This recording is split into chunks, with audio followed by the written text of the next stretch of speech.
You join us in the wake of mass WWE releases. It was yesterday and through the night that we've seen WWE and NXT stars released from the company. But we want to talk about two in particular in this video who decided mere hours after being let go to jump onto Twitch and have a chat about it.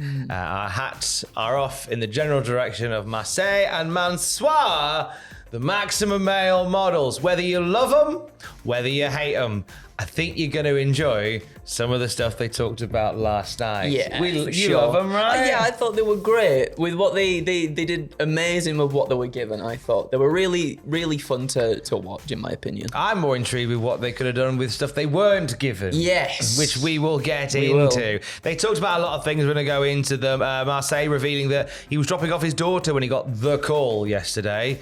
He said it was from a Chicago number. He thought it might have been CM Punk. Also, they had a bit of fun at LA Knight's expense since his main roster call-up has happened and he joined as their manager, Max Dupree. Yes. They said they taught Maxine everything that she knows, and they said that they were her tested Albert, which is 2 weeks on the bounce that we've had a test reference in the lineal, regular, modern-day WWE wrestling news. Yeah, it is. Keeping that memory alive, you know? One bit of test news per week, thank you, no matter how light. They also played videos of gimmicks that they pitched to WWE. They were very open about the fact they were constantly pitching ideas and thoughts and creative to WWE, and they showed some of the videos involved in those pitches, one of them being for a team called The Fixers, who wear lovely suits and solve wrestlers' problems. That sounds good. Like a posh APA. Yeah, that's a good way of putting it. I liked it. Also, they showed the pitch for The Answer, which is sort of like a cult-like pyramid scheme group. That would have been tremendous as well. They just look like fun videos that they were making as well. They do. But the one gimmick that we know them for is, of course, Maximum Male models. And they talked about becoming the models during the last couple of years. Yeah, they did. So Mansoir was talking about it. He said, I don't know if there has ever been worse timing. When we were approached to do Maximum Male models, I'm not going to give you the whole story, saving it for my book. It was given to us like, here is the golden goose. If you guys grab the reins on this and commit to it, you're going to be very rich for a very long time because this is Vince's baby.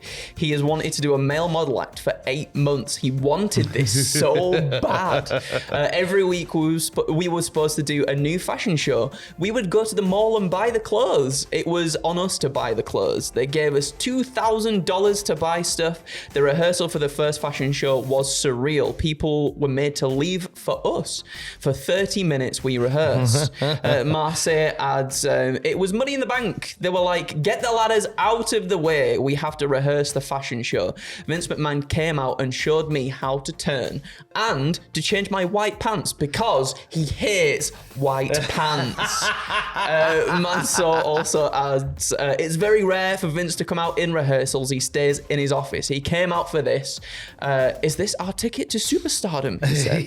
And then the pair shared that they actually did the Maximum Male modeling runway act at house shows because Vince felt it was more important for them to get out there and practice it. Now, this is a weird juxtaposition to what normally has happened historically, you know, in trope style when it comes to creative and characters and Vince McMahon, whereby there's been many times where you've seen Vince McMahon go, I don't understand what's going on here, and Triple H and other people have gone, oh, we want to push them, and then that's where the rub is. This was the opposite. This was Vince McMahon loving the bones of a gimmick, and from all accounts, Paul Levesque going, don't get it. Nah.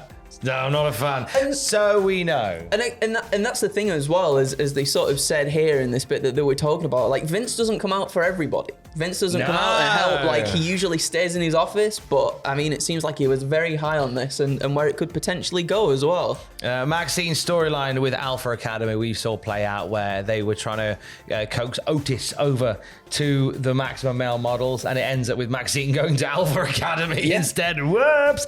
They say the plan was Maxine Maxine was going to entice Otis to join us, as we saw start play out online on the TV show. We were going to have Otis as a Maximum Male model, while Chad was like, they're just using you. I'm your real friend. The idea was one day it was an Otis big debut as a Maximum Male model.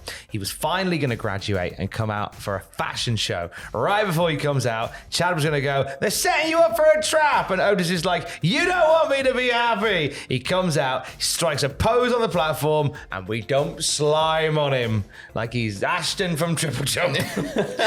We'd been begging writers to bring back slime. Chad was going to come out, we kick his ass, Otis makes the save, it leads to a match. To quote Ross Tweddle, it writes itself. It does. Wasn't going to be, however, as Mansoor explains, a meeting with a high-profile WWE staff member led to them coming off television. He says, sadly, the week after we did the segment where we took pictures of Otis, we were supposed to do a match with the Good Brothers. It got cut and pushed back.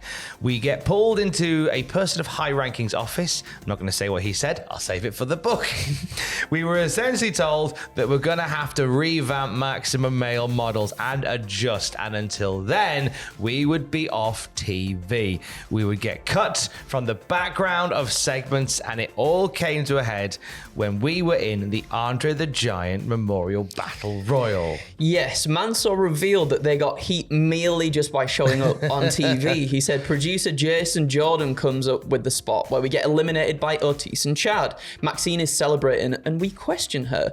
Great, our story is going to continue. No, we were not supposed to be in that match.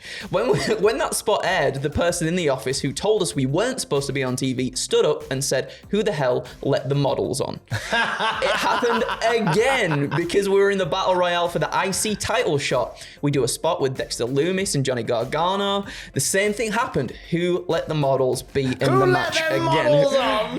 Gosh damn them models! Once that happened, we stopped traveling. It was over. Then came the process of pitching stuff because we were told we would be repackaged. Obviously, that didn't happen. I think the running theme throughout this whole thing for the Maximum Male models is they always wanted to push themselves forward, and if something wasn't working, you know, they were told you've got to repackage this and do something else, and it seems like they were on it. Just like they just wanted to evolve and move on to the next thing to sort of further their careers and hopefully make some magic on TV. That was all you hoped for. Yeah, that was all we wanted from them. Support them. I was asking Joe Hendry to unlock my phone for me. Joe, can I have my phone? Oh, thanks, Joe. He's just off to the side, bless him. Because I want to just double check that you all make time to go and see Marseille on Twitch, because he is so much fun to watch. Yes, they are. That was a great example last night, but just in general. And I think that now that the world is a very big oyster for both. The best is yet to come. So do me a solid and get onto twitch.tv/Great Black Otaku. Yes. There you go. Twitch.tv/Great Black Otaku and give support to the Maximum Male models. I think they'd be a tremendous comedy duo act as well. Yes. Even if they do like little shows somewhere where it's just them two talking about stories and whatever, little anecdotes of their time in WWE or just stuff that has happened to them together, I'd be all for just sitting there and watching them contently, you know? I would love that as well. The releases continued overnight in WWE. We're seeing a series of NXT lower card and undebuted stars being let go from the company, such as Kevin Ventura Cortez, Alexis Gray, and Brooklyn Barlow. We also saw Ike Manjiro go in the last few hours, former All Japan star. He joined and formed a brief tag team with Kushida called Jacket Time. Yeah, I thought it was fun. It's fine. He liked his jackets. He did. Among other things. If you do want to see his last match is tonight on NXT Level Up. Oh, right. It's one of those weird circumstances where they've been let go, but they've got a match in the cans. They're like, go watch my last match tonight. Yeah. I think he'll be fine. I think he's done stuff in DDT before in Japan and Wrestle One and everything. I think he's going to be fine. And yeah, I just hope whatever he does next, it's all good for him. It's all good fun. Obviously, the full list of releases you'll find at cultaholic.com, and one of the names on that list is Dolph Ziggler, which surprised us. John Cena had nice things to say about Ziggler, and another major star has also come out and given love to Dolph Ziggler. Yes, The Rock, Dwayne The Rock Johnson. I prefer Drain Johnson. We'll get there eventually. The Rock tweeted. Owen, show us what Drain Johnson looks like on the screen Owen. back there. I'm so sorry, Owen. The Rock tweeted, he said, just seen all these releases now. These days, so effing tough for the ones who gave their all to our crazy world of pro wrestling. Like Dolph Ziggler. What a decorated WWE career, and I'll always be a supporter and fan. Can't wait to see what he and everyone does next. # onward. Oh, getting a nod from The Rock. That's a big deal. That's a big deal. We'll keep you up to date with everything happening. Lots of moving and shaking in WWE. And for the latest, check out cultaholic.com. As always, Keith. Love you, bye.